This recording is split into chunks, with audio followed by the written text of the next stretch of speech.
Hello, my name is Matthew Green. Today our presentation on Atrazine, the danger in the water. We're going to talk about a pesticide that can affect the environment, animals, and even humans. We're also going to talk about how the government uses regulations. To start off our presentation, the first question I ask, what is Atrazine? Atrazine is a chlorinated herbicide in the Atrazine class. It is used to prevent pre-emergent broadleaf weed in crops such as maize, soybean, and sugarcane. It can also be seen in turf landscaping such as golf course and residential lawns. It is significantly used to increase crop yields. It is applied before or after planting to boost crop yield by reducing weed competition, though its use is controversial and highly regulated due to environmental and health concerns, with banned in some regions like the European Union. The environmental impact of atrazine are significant, primarily contaminating water through agricultural runoff, harming aquatic life by disrupting photosynthesis, internet system, and immune function, and impacting soil organisms, potentially infecting endangered species, and even contaminating drinking water supplies.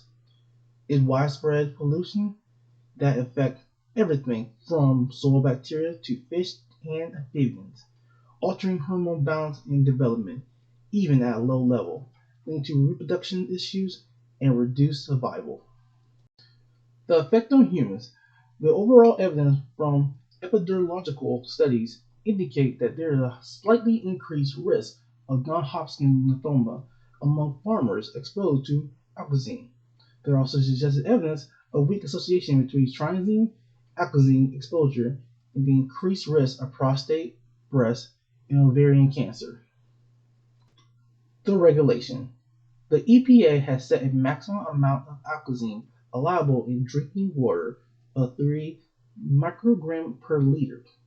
In addition, atrazine is designated as a restricted use pesticide, which means that only certified pesticide applicators can use atrazine. How to test? Quick check atrazine strip test produced results in just 10 minutes. Using rapid enzyme immunoassay strip method is ideal for detecting atrazine in both drinking water and environmental water samples. They have an excellent analytical precision with detection range from just 0.75 parts per billion to 10 parts per billion. Who regulated? When we think about the safety of our water, we often picture scientists in labs or filter on our faucet. However, the most significant line of defense is a rigorous decade-old piece of legislation, the Federal Insecticide, Fungicide, and Rodenticide Act, or FIFRA. While it sounds like a dry piece of bureaucracy, FIFRA is essentially the policeman of the chemical world. It ensures that no pesticide, including atrazine, can be sold or used in the United States unless the Environmental Protection Agency (EPA) grants its license, proving it won't cause unreasonable adverse effect on the human being and the environment surrounding it. The conclusion. Looking ahead, the successful implementation of the laws won't come from more regulation or heavier fines.